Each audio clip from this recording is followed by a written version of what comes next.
I remember you telling me about the early days of X Prize and how you would finance it. Like, that's a great story. So originally, when the people don't believe the X Prize came to me as I was reading a book called The Spirit of St. Louis. Lindberg wrote this book in 1955 that talked about his flight across the Atlantic. And I had no idea that Lindberg actually crossed the Atlantic to win a prize. I thought he woke up one day and he just decided, go east, young man. But there was a $25,000 prize put up by this Frenchman, Raymond Ortegue, who wanted to inspire travel between his homeland of Paris and his newfound home of New York. And as I'm reading the book, I'm taking notes in the margins, and I'm going, oh my God, I'm adding it up, $400,000 spent to win this $25,000 prize. And I said, how insanely leveraged is that? 16 times the prize money. And this guy didn't spend a penny to back any of the guys most likely to win. Admiral Byrd, who was the first person to fly to the North Pole, the most likely player to win, had packed large plates of china in the back of his airplane to celebrate when he landed in Paris. Now, like, they wouldn't have china plates in Paris, but he crashes on takeoff, and he spent $100,000 to try and win this prize. And Lindberg, the most unlikely guy, in fact, the day before he took off from New York, the New York Times on May 19th, 1927, wrote this editorial that said, stop! Don't do this thing. You're going to crash and set back aviation a decade. Well, of course, just the opposite happened. Lindbergh makes the trip. He's called the Flying Fool.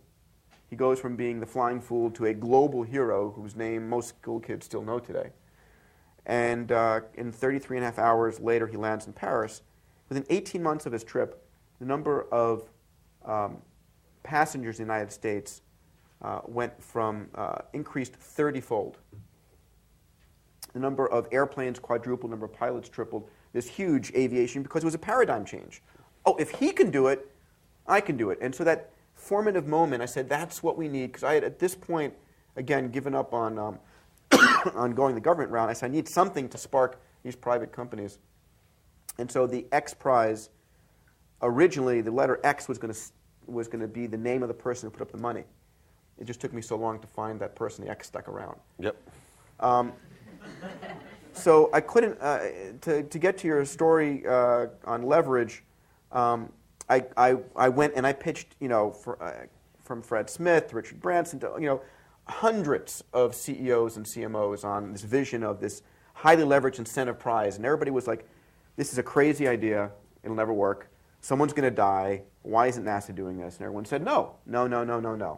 Okay? How many people did you talk to? Hundreds of people, literally. It was, because at this point, we announced it under the arch in St. Louis. What year is that? This is May 18th of 1996. I had this concept called this line of super credibility. There's this line of credibility. If you announce something above the line of credibility, it might happen, or people might believe it or not, depending on what you do.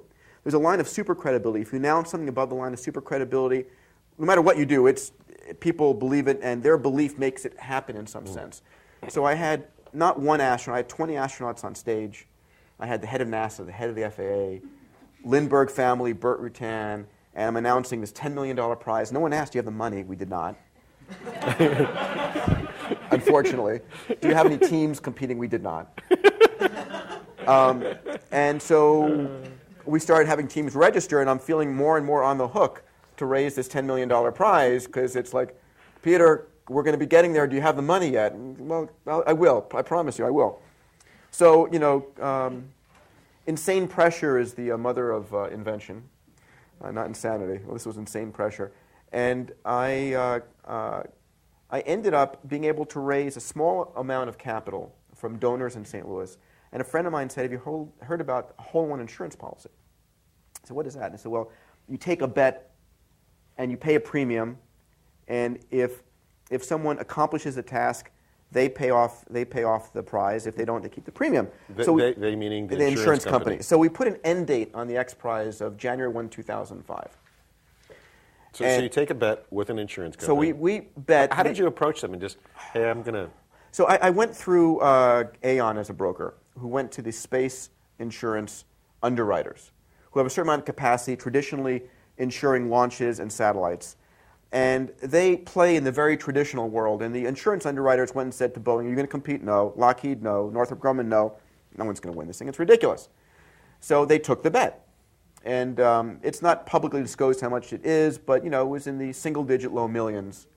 But I didn't have $3 million to pay the insurance premium.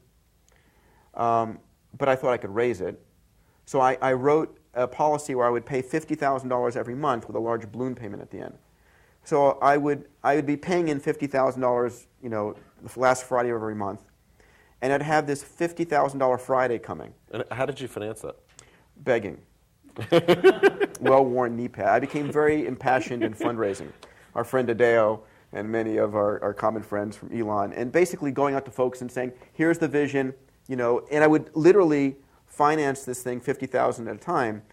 Because if I didn't pay the $50,000, all the money I'd paid in beforehand would have been evaporated and the thing would be over. They'd keep it. So I read about one day, I had this large, balloon payment coming along. I read about this woman, Anusha Ansari, born in Persia, came here in high school, became a serial entrepreneur. Her and her husband started a company called Telecom Technologies. They sold to Sonos Networks for $1 billion.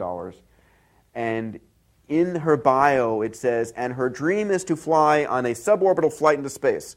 And I read that thing like 4 or 5 times. On a suborbital flight into space. And I committed in that moment in time to track her down, and I did. And I was her first meeting when she came back vacationing from Hawaii after selling her company. And we named it the Ansari X Prize because they put up the money to pay off the rest. And it was so successful. We've taken the X Prize now and turned it into a incentive prize organization, and we're launching a series of X Prizes in different areas.